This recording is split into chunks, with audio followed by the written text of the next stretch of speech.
Hello and welcome to the best comic book review show in the entire world, also known as Comicstorian Weekly. Today it is myself and Andy. How are you doing today, Andy? I'm great, Dan. You like that intro? And welcome to the world of tomorrow. It was nicely done. I thought it was good. I gave it a little bit of nice. fresh intro. Yeah, no, I liked it. Plus, I couldn't think of a really long title. I understand. It's the tricky long each title time. thing kind of ran its course, It I did. feel. Yeah. Plus, when you say a really long sentence, you trip on yourself, so Yeah. you end up saying the same thing. It's the whole thing. I get you. So we'll just start doing it in completely different voices from now on. I like it. Solid plan. And then eventually it'll become the same thing, and we'll figure We'll something. switch something else. Yeah, I like it. All right, so what have you been up to this week, Andy? Good Lord. I put up Christmas lights. I read a bunch of comics. I did other stuff. I don't know. You? Pretty much the same, excluding the Christmas lights and doing other stuff. Fair enough.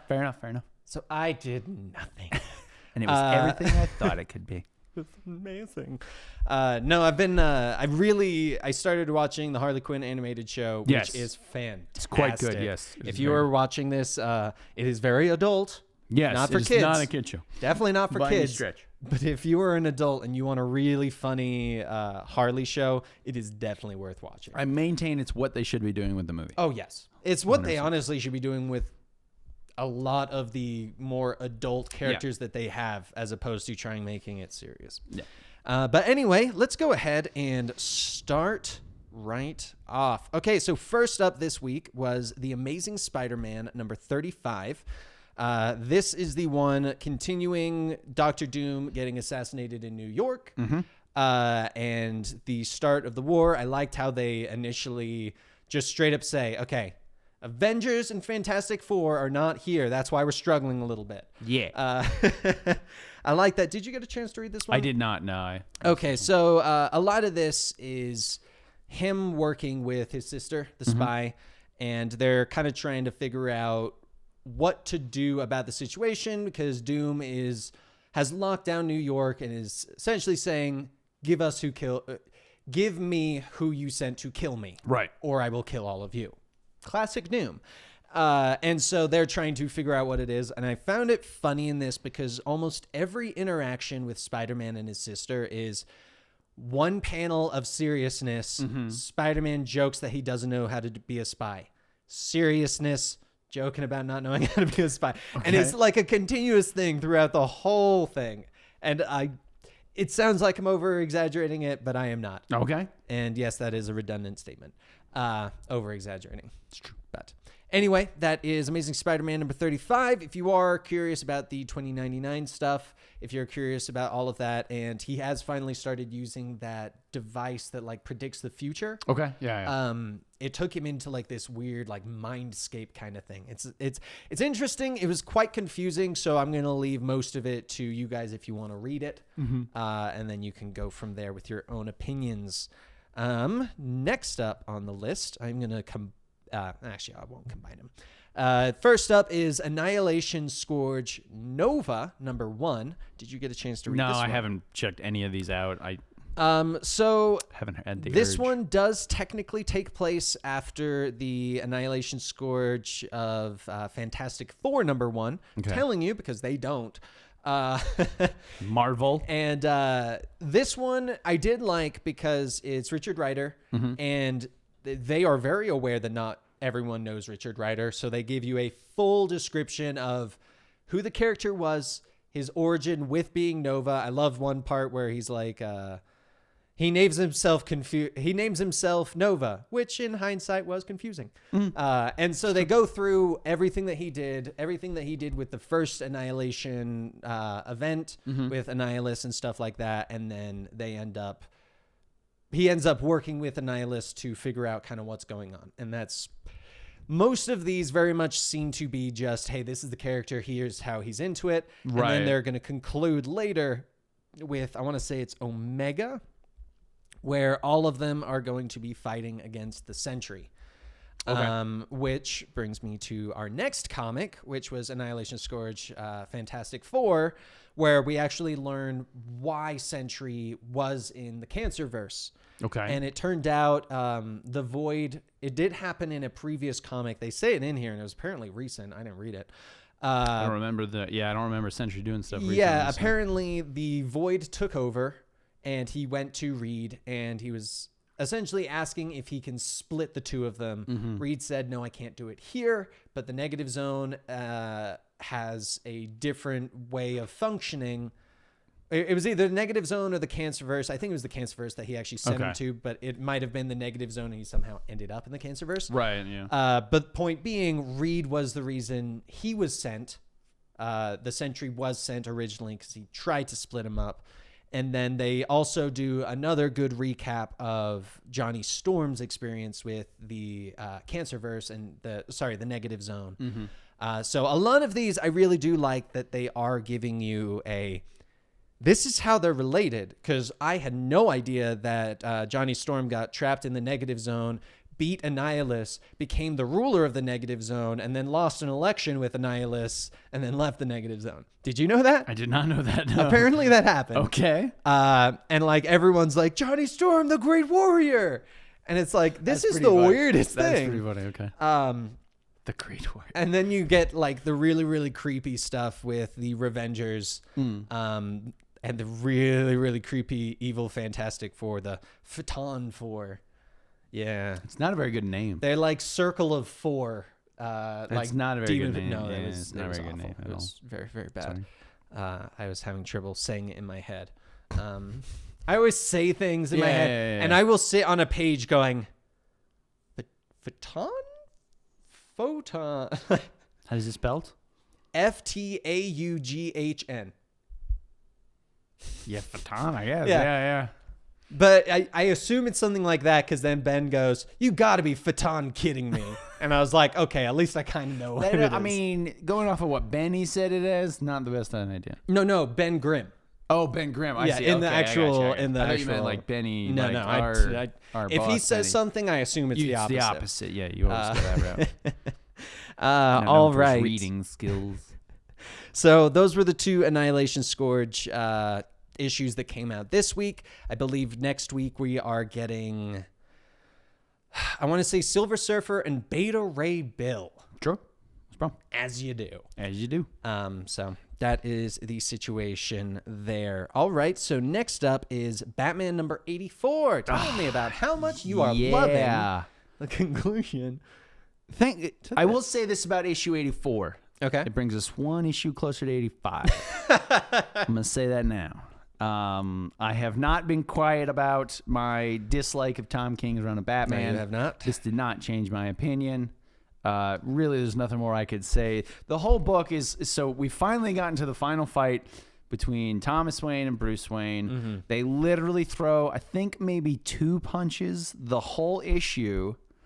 And then it just keeps doing flashbacks, kind of the life of Thomas Wayne. Right. Because this one is the one where they don't even tell you when the flashback is. It just says earlier. Yeah. So, the idea of the Thomas Wayne life is actually quite interesting. Like, he meets Catwoman. He's like the Batman who kills in his own world. He meets Selena Kyle, who kind of gets him to stop killing. If I remember right, this is going through, like, the Reverse Flash did this to torture him. Yes. So you discover that the Reverse Flash, because supposedly Thomas Wayne, Flashpoint Batman, Thomas Wayne, supposedly died at the end of The Button, which was, I think, 8 years ago at this point. But he didn't really die because Reverse Flash brought him into our world to punish him for killing him. Yep. Because he was like, well, you killed me, so this is my punishment to you. You get to live in a world where your son became Batman instead. Right. Which obviously leads to the whole thing where Thomas Wayne is trying to stop Bruce from being Batman in this whole convoluted bullshit plot. Mm-hmm.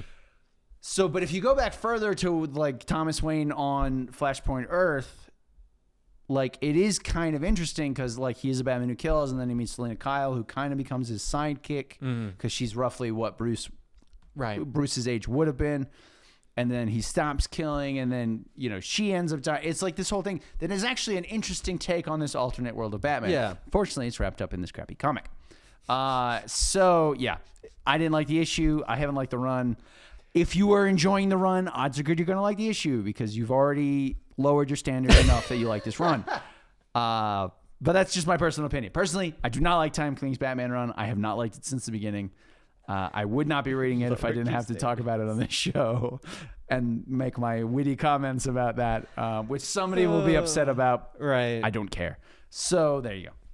I personally am very excited for issue number 86 for the sake of I can finally jump on and try and get into Batman. Yeah, I don't know if they're going to be starting over with an issue 1. I think they said it's 86. Did they? Okay. I want to say they did because I feel like if they renamed it to 1, it would be very confusing as to, that's what event caused it to That's reset. what they did with the Scott Snyder into Tom King, though. They switched it back to issue 1. Yeah. I feel like I read that this was supposed to, like, regardless of Tom King doing it as a 100-issue arc, I feel like it's supposed to be 100 issues. I mean, maybe it's possible. Yeah, I don't know. But I could be wrong. I do know Tinian's taking over. Yep. I'm looking forward to that. And I am too. Yeah, I'm hoping for the best with that. But moving on to the next one, Batman Universe number 6. I have not been reading this one. This is the Bendis book. Yes. Yeah. This is the one I think Benny said he's been enjoying. Yeah, he did say he was enjoying it. Yeah. This one, I believe people are saying is like the reason why Bendis should have been given Batman instead of Superman. But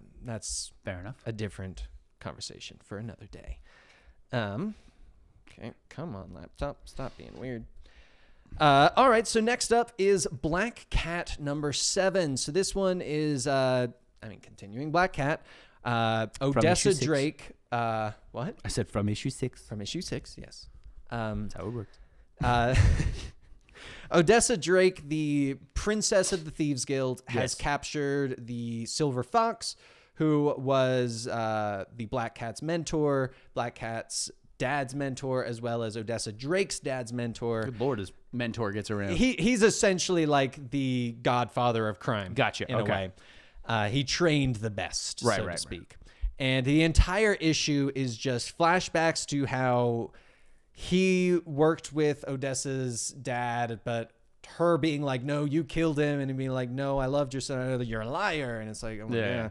But then, like, it turns around to him saying, you're just upset because the Black Cat stole your heart. To which I'm like, that doesn't really match with anything that's going on, but okay. Matches. But my biggest problem with this comic, and I was saying this to you and Gary before we started streaming today, the art does not work for the character because Black Cat is known for being the sexy villain of Spider-Man. Hell, they dated for a while and stuff like that.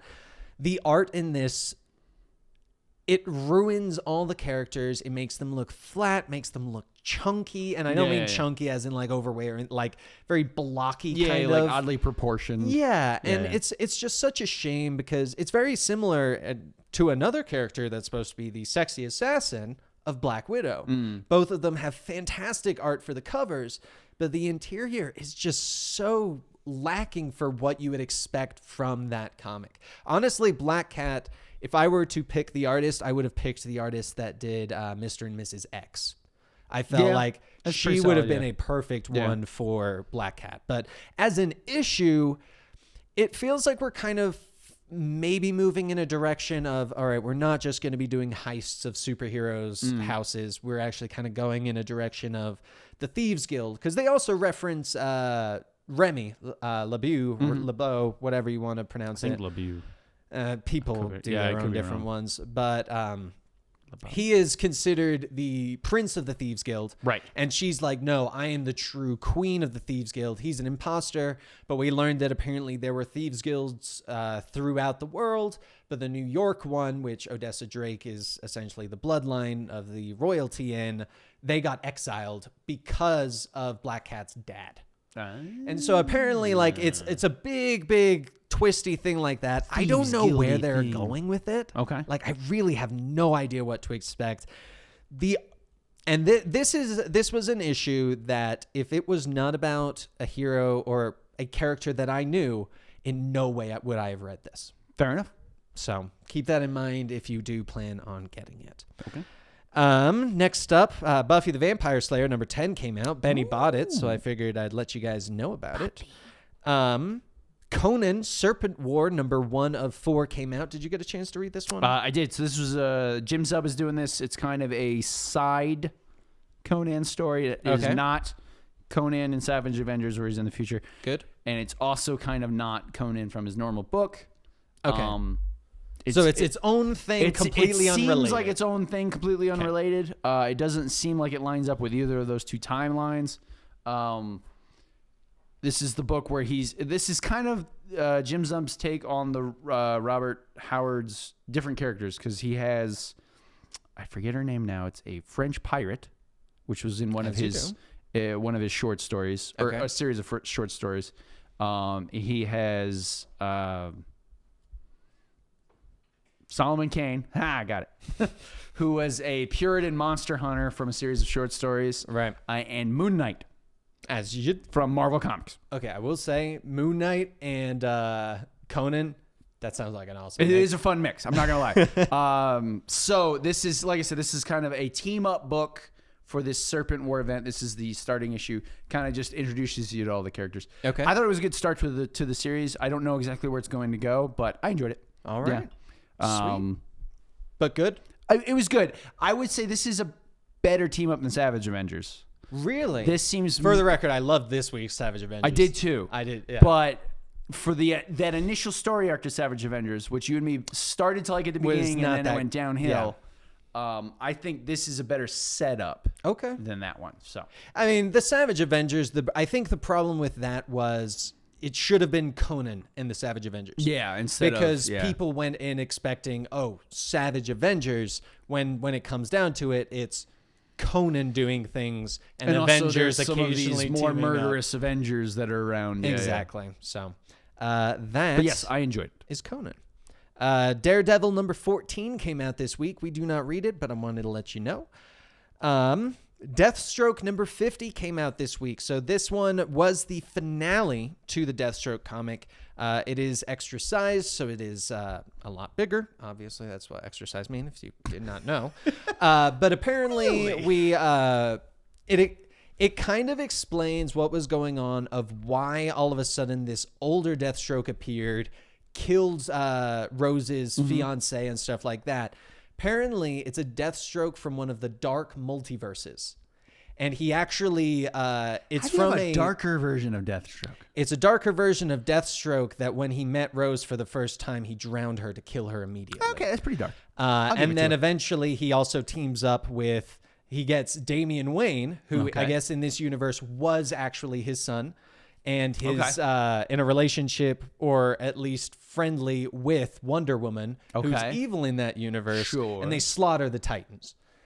Except Raven, who she's the reason he ends up in the main universe. Yeah. So he sends him there. Like, Slade meets up with him, and they're both just like sitting at a diner. And they're just like having a conversation. They're like, okay, we know one of us is going to die. Let's just talk this out first. Let's figure this out. Just work it out. And the older one's essentially just like, you wasted all of this. Like, you decided to befriend the group of people that killed your son. You decided to be friendly, do all this stuff. I mean, it was an okay conclusion to everything that had happened. Yeah. I was glad that I finally got at least a little bit more of an explanation. Okay. I did like that they kill Batman in the Dark Multiverse, in a duel between the two of them. I actually kind of want to read this comic now. I have not been reading Deathstroke, but I want to read this conclusion. If you go in and are aware that you're just going to be confused generally about certain things, you'll actually really enjoy it. It was surprisingly very well written, and regardless of me skipping some issues here and there, it was a good conclusion that kind of wrapped it up, but also obviously he's like, well, I'm Deathstroke. Yeah. But I did enjoy it. I thought it was a good wrap up. I'm glad they're finally done with it. I'm glad that they did address some of the confusing parts. Like, when he was dead, he was like, no, I was dead. I was done. Like, I was ready to just, that was what I was hoping what was going to be the end.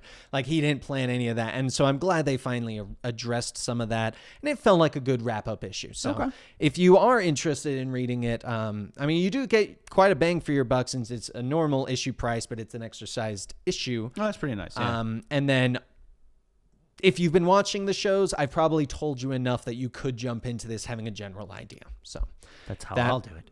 Yes, exactly. So that is Deathstroke number 50. Number 50. Next up is Doctor Doom number 3. Did you read this one? Yes. Doom. I liked this hell. one. This was actually For like 3 pages. He was in it for like the whole thing. That's true, but he does pop out at the end. He does a little bit, spoiler yeah. alert. This was In a one hoodie. that That's the best part. I love that bit. This was the first in this series that I hit the end and I was like, no, Yeah. like I want more. Yeah, it was a pretty good issue. I've actually been enjoying this Doom issue. Me this too. Doom series. I think it's a miniseries, correct? I believe so. It does not currently, from the looks of it, have a out of. Okay. So I have a feeling it's going to be I feel like it's going to be a Superior Spider-Man situation. Yeah, I can see that. It's going to go until it starts dipping in sales, then they'll kind of Yeah. wrap it up. But no, I enjoyed it. So this one, yeah, he had been shot in the head, and he appears in hell, which he's not surprised about at all. Yeah, I think I love how he punches Mephisto in the face. Well, sure. Why is Mephisto in hell? Where's Johnny? I think. God, they can't figure out what's going on with Mephisto. I think. I feel like they're gonna do some sort of thing in the future of. Well, time happens differently in hell. Sure, yeah, why not? But I just like when he shows up and he's like, so it's hell then. Yeah. Like he's not surprised or anything like that. And then he's basically like, but I'm going to get out because I'm Doom. I really like that his armor looks super cool in hell, He looks too. like a skeleton. Yeah, it's really, really cool. Yeah, I enjoyed it. And then I like when he pops out and he's wearing a hoodie and somebody was like, what are you wearing? Yeah. And he's like, a lot of cotton. Yeah. Yeah.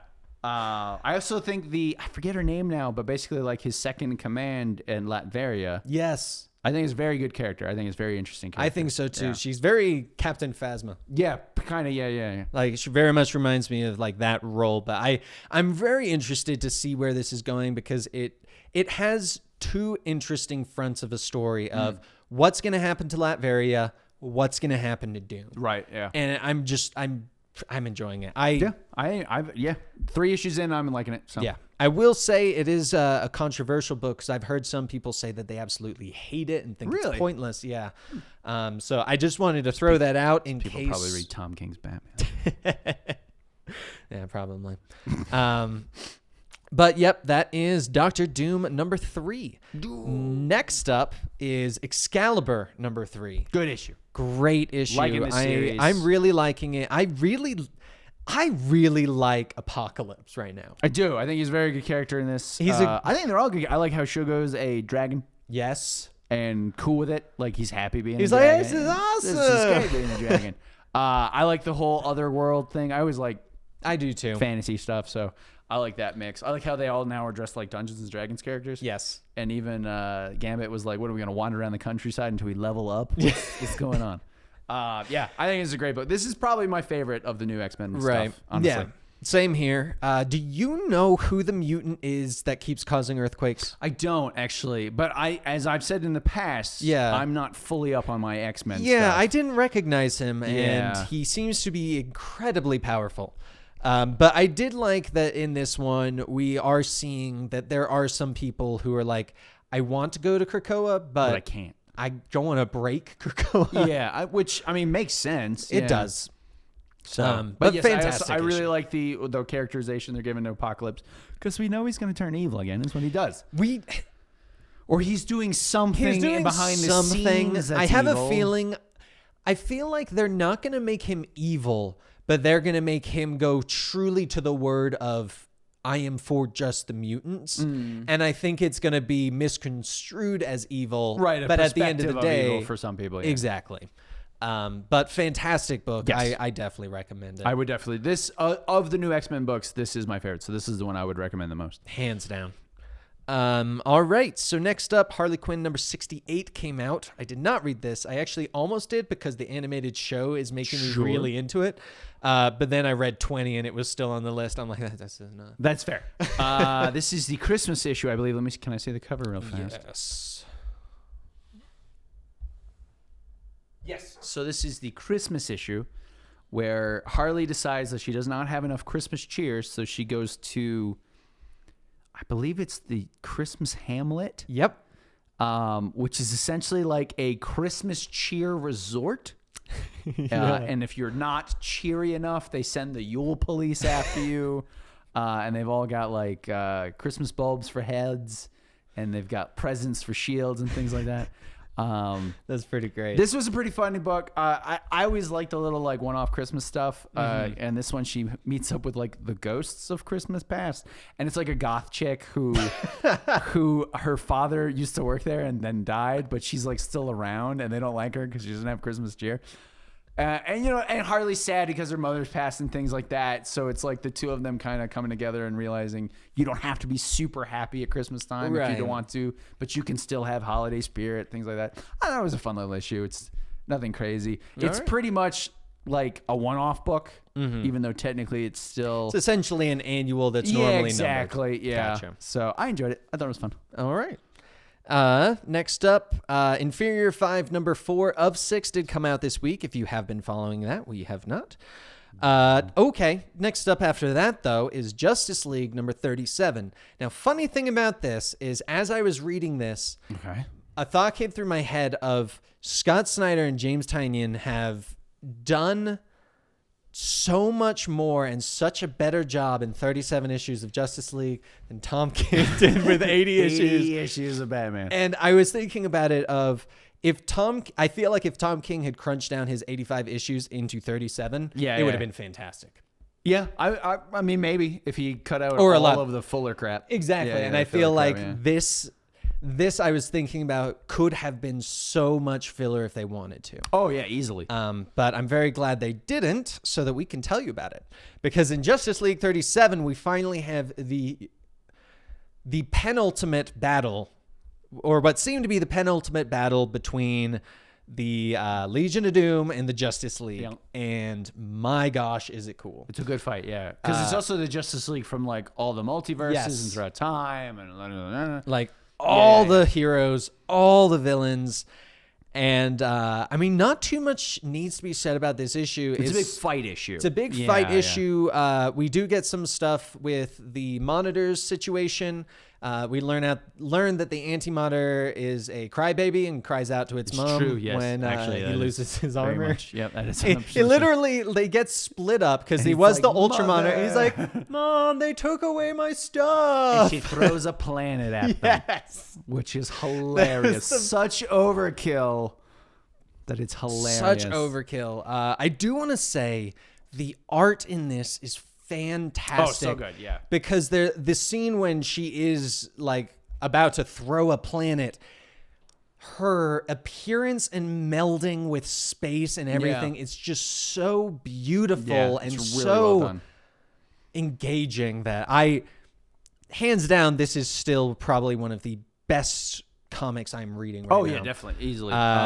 This is part 8 for the record. That like, is true, yeah. This is not a long jumping pond point. No. If you want to read Justice League, start from the 8 issues ago at minimum. At a minimum, yeah. I also really like, there's the one scene where Batman is piloting the Mecha Hall of Justice, which if that doesn't sell you on the book, I don't know what will. And I think he said, like, I think... So Luther said something like, Luther goes, if you're smart, you'll like give up right now. Yeah, and Jarro's like, well, he doesn't know us because we're about to do something stupid, right, Dad? And Batman's like, that's right, Jarro. Like, he goes, that's right, kid. Yeah. Because then later someone even goes, who's that starfish? I kind of like him. Damien's like, don't. If the fact that Batman is piloting a Mecha Hall of Justice while Jarro, who wants to be a Robin, is right next to him, and Batman's son, doesn't sell you on this book, nothing will. I don't honestly, we can't even be friends. This anymore. Is such a good, it's so good. Yeah. I really hope that after all this is done, we just get like a small little fun miniseries of Batman and Jarro. I'd read that. I would totally read that. Just a silly, one-off. Even if Jarro had his own miniseries, or maybe it's kind of like Harley, where he goes and talks to different superheroes. Yeah, I would read that. He's such a good character. Such a fun character with no real meaning, no real purpose. Yeah, other than the fact that he's awesome. Other than the fact of putting more likability to Batman, essentially. Because when it comes down to it, Batman's been incredibly boring this entire time. The only time he really did something that I would consider very exciting was the Sixth Dimension one. Yeah. But besides that, he really has not done that much. It hasn't. The book hasn't focused on Batman. Exactly, which is what it and is, I think the adding in Jarro really works because it makes you go, cool, fun interaction, move on. Not, wait, I want more Batman. You get enough because of it. But this, without a doubt, would be probably my number one comic this week. I would say so. Yeah. Or one of. Yeah, top 3. I was going to say top 5. Top 5. Yeah, top 5. We'll say that. All right. Next up, Lois and Lane number 6 came out this week. Neither of us are reading that one. That one. Magnificent Miss Marvel number 10 came out. This one, her dad is in surgery. Doctor Strange is performing surgery because apparently her dad has latent inhuman genetics. Okay. But they're actually killing him. Okay. But in a way, it's his real connection to Kamala Khan. So I did like that. But throughout the issue, it's kind of a big... He's going through that. Miss Marvel is fighting this villain and is going through that conflict of, I need to be there. Right. But at the same time, I don't want to be there to watch my dad potentially die. Right, and and she's fighting, I want to say Mr. Hyde. The giant zombie guy, very strong. I think so, yeah. I think that's his And name. so it's a very long issue with kind of that inner monologue. Okay. But I don't know if it was named previously, but it was named in this, that I believe her armor has a name of like the Storm Ranger or Storm something armor. Okay. Which is pretty cool, but we are learning that it has a little bit of a mind of its own. And is not so much a suit of armor, but honestly seems much more like a cybernetic symbiote. Oh, okay. And That's cool. It was a really kind of cool idea. I like it. It's got like Kree technology, so it's going to be interesting to see where that goes. They're clearly giving you a bunch of different plots that she can go into right now, so it is a little all over the place. Okay. Which but, is probably just seeding for future story arcs. Yeah. But I mean, it was not bad. If you have been reading and you have been enjoying, it's definitely worth continuing. All right. Marauders number 3 is next. Wasn't the biggest fan of this one. No, honestly, it wasn't issue. Marauders. No, it was Sebastian Shaw, the comic. It was Sebastian Shaw and his son Shinobi Shaw. Yeah. And how apparently he wanted his son to be the Red King, yep. but instead he is going to be the his Red Black Bishop. No, the or Black, the Black Bishop. Bishop. Sorry, yes. And then you get, I thought this was the weirdest, so weird. On one of those pages that I usually skip over, like the just page of text. Oh, yes, yeah. There's one where it's a conversation between Kitty Pryde and Luke Bishop, which for the record, they just have KP and LB, so it took me a while. And it's a conversation between them of Kitty Pryde being like, do you want to be my bishop? You're already a bishop. That was their conversation. But I was like, that seems like a pretty big thing to put on a throwaway page. Yeah. Honestly, I've said before that my 2 favorite books coming out of XMen right now are Excalibur and Marauders.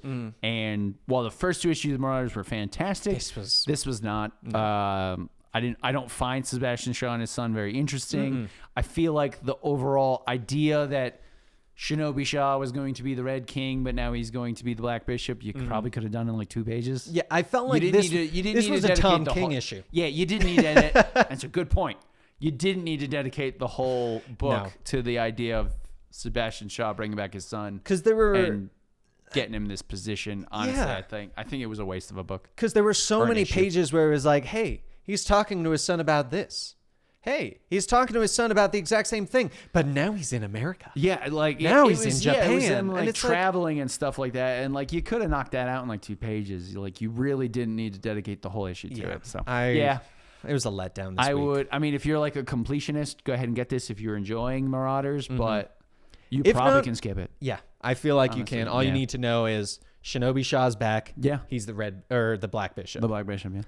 And was supposed to be the Red King, so that could Shaw. Cause some Shaw issues. wanted him to be. Yeah. He even has like the outfit of the Red. Right, he's got all of his clothes tailored in red. And he's like, oh, we're gonna have to redo them all in black. And we also learned that the 3 castles, red, white, and black, are essentially the front line of defense for Krakoa. Yep. They've been doing a crap job. Seriously, in like all of the books. but we'll get there. But honestly, you probably skip this one. Actually, I need to see something because if I remember right, this had a really, really annoying thing to me. Xavier was alive, and they're just like, yeah, they brought him back. And that was it. It was either in this or X-Men. I think it's X-Men because they were talking about it. The reason why I thought it was this is because they have him on the cover. I know in X-Men they were talking about it. I think that was supposed to be in the past when they brought back Shinobi Shaw. Is that okay? Yeah. I thought it was supposed to be. That was supposed to be before Kitty became the Red Queen. Yeah. So you figured this is actually this comic technically would take place before that. Because I must have missed that because I was like, I feel like bringing Xavier back is kind of a bigger deal than just a panel of Marauders. But anyway, Marauders #3, mediocre issue this week. Yeah. Next up, Venom 2099. I like this one. This was a really good one. Fun. I'll let you talk about this one. So the basic idea is we're obviously in the year 2099. Alchemax has developed a cure-all that will, fix everybody, whatever it is. It will cure all. Yes. They have a little girl they're going to test it on. Her father's like a member of Alchemax, it seems like. So they're going to test it on this little girl who's had burns or something wrong with her arm. She looked like she had very severe varicose veins, if you know what that is. And it does. It fixes her. But then it turns out the cure-all was actually Venom. Or part of Venom. Man, so she wakes... I know, right? It's almost as if it was on the cover. One of these times I want them to do like it really just was a cure-all. And like Venom is in like the last Venom actually shows up to eat the cure out of them? Yeah, something like that. So it turns the girl wakes up, turns out her cure-all is actually a Venom symbiote who wants to free, it's actually a part of the Venom symbiote and wants to free all the others. So the rest of the comic is pretty much that. And then it becomes Venom and it's like this little girl is Venom now. Yeah. And then the thing at the end is once Venom is all together, it realizes that Null is not dead and is still on Earth. Yes. Which would be cool if they're doing a Venom 2099 like normal series. Right. It also shows you a lot of what happens, which I think I made that joke. Didn't I say that it would take him till 2099 to get there or something like that? So I was sort of right. So yeah, it kind of leads you that to, I guess, find out what will happen in Venom because obviously Null does make it to Earth. Yeah. They think he's dead at some point, but spoiler alert, apparently he's not. I mean, it kind of spoils the whole they didn't say he was dead. No, Venom says it in the comic. He said he's supposed to be dead. No, yes, not. In this he does, but like in the Absolute Carnage story, they are aware that he's alive. No, I know that. What I'm saying is whatever event is going to happen in Venom next, when Null gets there, at the end of that, they'll think he's dead. Yeah. But we've already learned he's not. So they kind of spoiled their own event.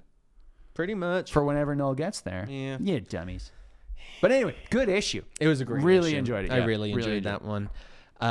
Next up after that is Ghost Rider #2099. Also a good fun, really good issue. But was it just me or is this? I feel like they had something about Ghost Rider in like the Alpha issue, and this does not relate to that at all. So in the Alpha issue, it was just Zero on his bike. He stole some credits from some guy. Okay, so that was before he becomes Ghost Rider. Yeah. Which I thought it was kind of cool. I mean, we've pretty much got Ultron Ghost Rider. Yeah, essentially that's what he is. But I did like that in this one as the Ghost Rider, it's more of a technological hellscape that he makes a deal with, and I really like that. With King Blaze. Yes. Who, I wonder who that is. Also, how did he become an AI program? That's a different question. I like how the fact still king? He looks like basically a T-800 with a on-fire head, which is cool. Yes. Yeah, it was a fun book. I like this because this is essentially an origin story too, much like the Punisher one. I feel like all of these are just origins so that they can have the event and be like, hey, read their origin. Yeah, but these ones have all been better than the actual Punisher 2099 one. I didn't like that one as much. Yeah, it was kind of mediocre. But that is Ghost Rider 2099 #1. Mighty Morphin Power Rangers Teenage Mutant Ninja Turtle crossover #1 started this week. I did not read it, but it did start. I didn't read it either, but it sounds amazing. It does. Benny bought it, so I guess he did. Okay. All right. So this week the DC Holiday Comic special came out.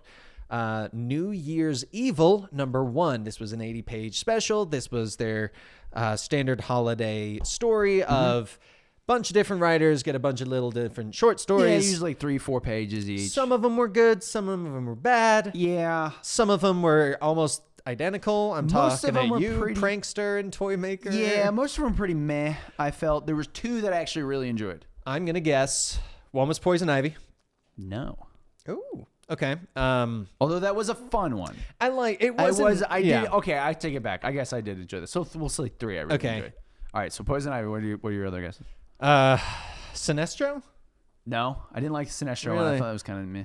I don't know then. I'm looking at the cover and I'm like, that doesn't relate. All right. So the 3 I enjoyed were Black Adam.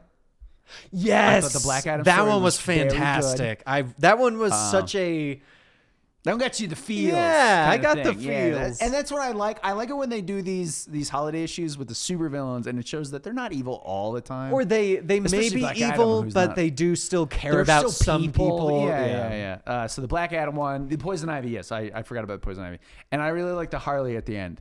I thought the Harley Quinn one was really good. Yeah. Oh, so yeah, because that one's like Renee Montoya is dealing with. Being sad and alone over the holidays, and Harley decides she's going to cheer her up. Yeah. And not in like a supervillain, like I'm going to cheer you up kind of way. But in a Harley way, but Renee thinks it's a It's super villain. trying to cheer you up kind of way. The Poison Ivy one is another one where it's like she's trying to become more sociable. Yes. Which she sort of does, and she sort of helps people, and then also ends up killing somebody.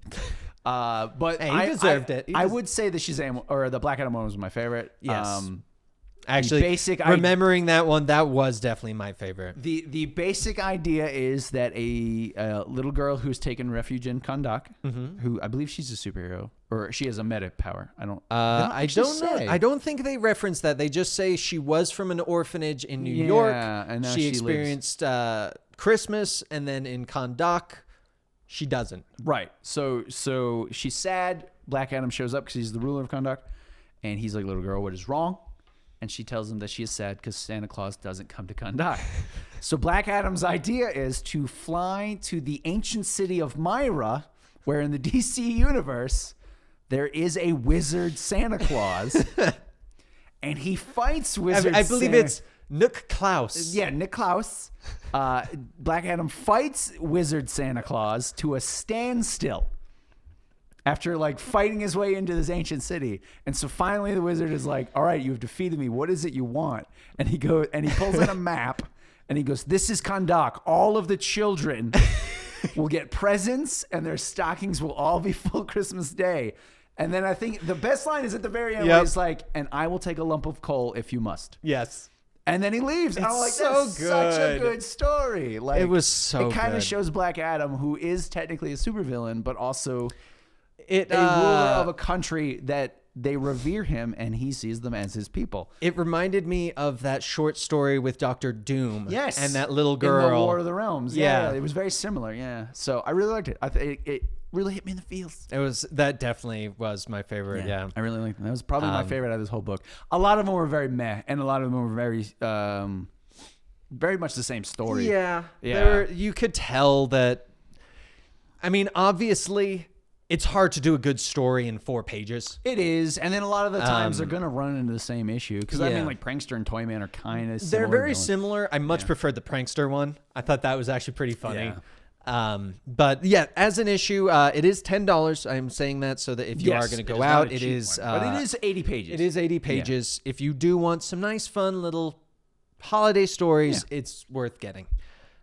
So that is that one. Next up, Old Man Quill finished this week with issue number 12. If you have been reading that, might as well finish it. Next up after that, Red Sonja number 11 came out this week. I did not read it, but I read this. This is the one I don't like. This is the one where Okay. she's like the queen, and it's more about like That's right. the politics and things like that. I like the Barbarian Red Sonja one, or I think it's called the Barbarian. Something like Something that. like that. Yeah, the one where it's supposed I think to be it's like Sonja young, the Red Barbarian Queen. something like that. It's like when she's younger and she's actually doing Red Sonja things, and it's not the whole politics side of it. So Yeah. All right. So moving on from that, Savage Avengers number 8. I enjoyed this one. I thought this was good. So this was Conan meets Doom. Conan meets Doom, and then Doctor Strange shows up, and so they got from Kulan Gath his medallion, which is essentially an evil version of one of the eyes of Agamotto, a cursed version, and they're trying to figure it out. And they go I'll sell it to you. Yeah, Conan's just like doing Conan things, but they go to where they think Kulan Gath is going to be. Yeah, and I love it because Conan just starts going to work, and Doom and Strange are just walking behind him, just having a conversation. Yeah. And Strange is just like, really starting to like this guy. I think in the end he's like, all right, you guys get rid of the bodies. I'm going to put on one of the guards' uniforms and we're going to sneak up on him. And then Doom's like, all right, enough of this crap. Yeah. He's like, all right, and I'm taking that. Yeah. I thought it was fun. This one kind of was all right, I'm getting a little excited about Savage Avengers again. Because it really... I've liked what they're doing since after the main arc, where it's just like Conan being Conan and the rest of the world having to deal with it, like having this barbarian from Samaria in their normal modern world. Right. That is actually interesting and fun to me, whereas the original arc of Savage Avengers I wasn't really into. Right. But yeah, so I enjoyed it. I think another favorite part of mine in this was when they're like, it's got to be cursed. It's got to be cursed. And then the next panel, they put it on a goat. And Conan's literally sitting there eating a chicken leg and goes, goat's fine. Yeah. It's good. And then don't they put it on somebody later and it kills him? And he's like, that was a really lucky goat. Lucky goat. Yeah, I enjoy. This was a fun issue. When they were talking about bringing Conan into the modern world, I was like, this is gonna be awful. And after that first arc, well, even the beginning of that first arc, I enjoyed. After the end of that first arc, I really have been enjoying these stories. I have too. Yeah. Conan and the Savage Avengers, as I'm redubbing it, is starting to get really good again. So. Next up is Spider-Man and Venom Double Trouble. This is a miniseries, 4 issues. This is number 2 of the miniseries. I meant to talk about it when issue 1 came out, but it does look kind of like a offshoot comic. Okay. So I must have skipped over it. So essentially, it's a very, very cartoony comic, very focused towards kids. And I'm going to show you the art so you can really get an idea of it. Oh, yeah. And so it looks like... From the Spectacular Spider-Man cartoon, that's what it looked like. This is very similar, yeah. And it's just like a fun story of Venom and Spider-Man have body swapped so that Venom can use Spider-Man's body in essentially an American Ninja contest. Okay. To get a gun that slices and dices, and they're like, and this is why we only have superheroes entering, because we can't trust this with anyone else. All right. And it's just like a fun little story. If you want just a very kid-friendly, fun little Spider-Man, Venom, goofy stuff, this is a great story. Right. But does not relate to anything. Right. Does not matter. It's very much its own thing. Yeah. Yes. So. Gotcha. All right. Next up is Superman Up in the Sky, number 6. I have not been reading this. Nope.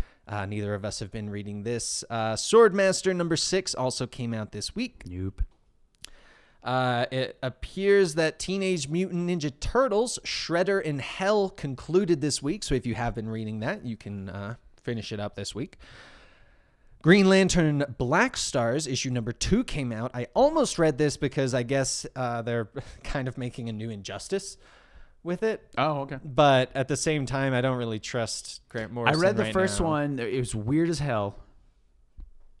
I meant to read this one. I didn't. So I cannot. So. The first one was very strange. But Which Grant Morrison leans heavily into the strange, but there's sometimes he goes a little too far into the strange, and I can't get behind it. When he did the Green Lantern fights God, that was when I was done. He generally has his heroes fight God. It happens a lot. Yeah.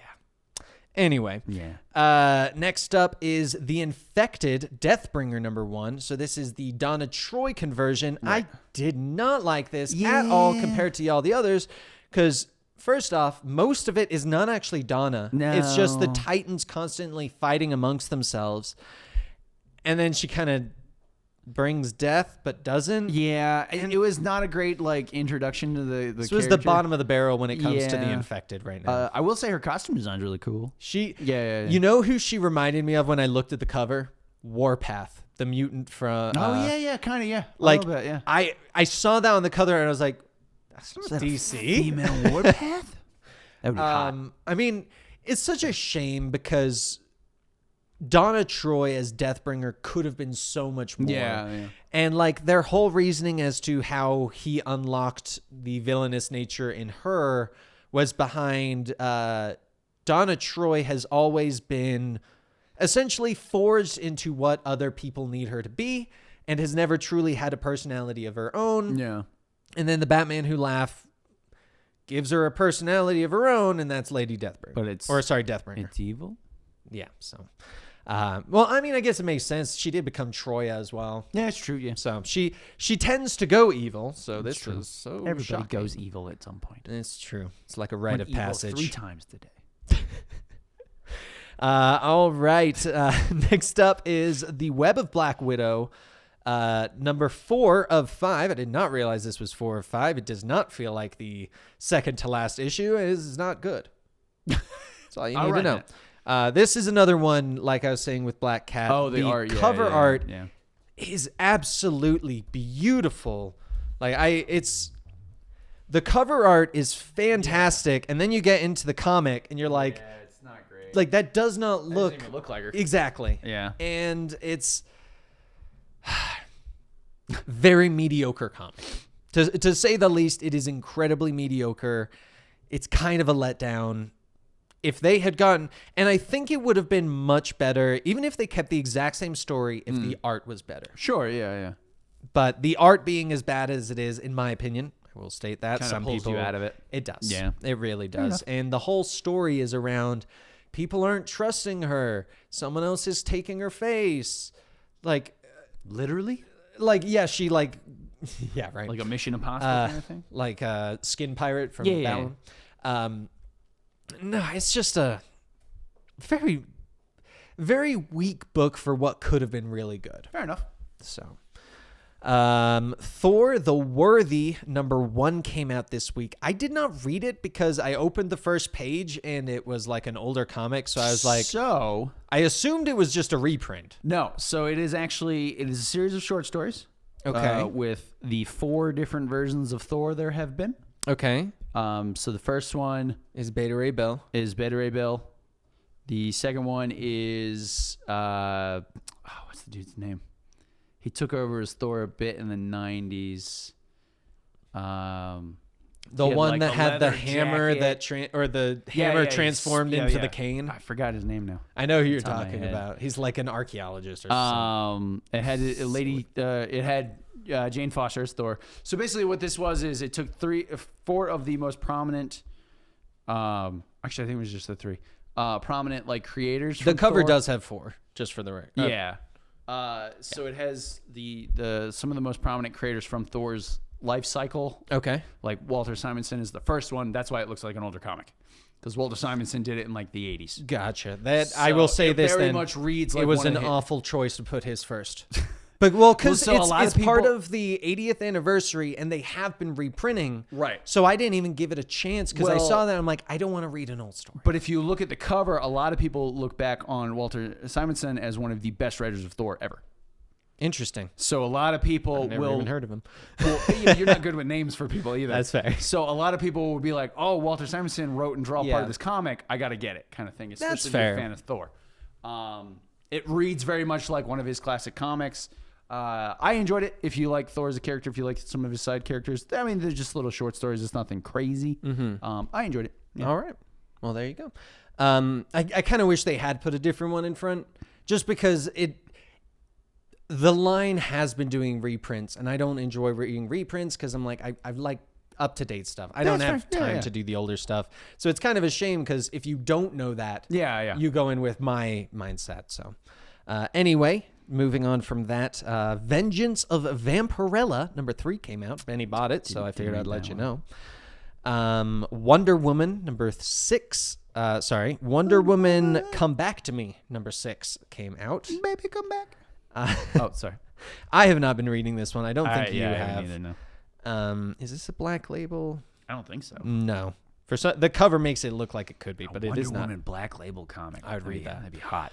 All right, so now we move on to our final two. First up is X-Men number 3, which I did not really like because I have no idea what the X-Men story is doing, because I thought it was supposed to be a fun family thing with the Summers, and now all of a sudden we've got ladies. old The botanist ladies, the horticulture. Yeah. A hilarious version of a villain. Yeah, but it was so weird. Yeah, like it came out of nowhere. Like it felt like the book was setting up a certain thing. Mm-hmm. And then this was just like gone in a completely different direction. I have no idea what Hickman. Yeah, because Hickman.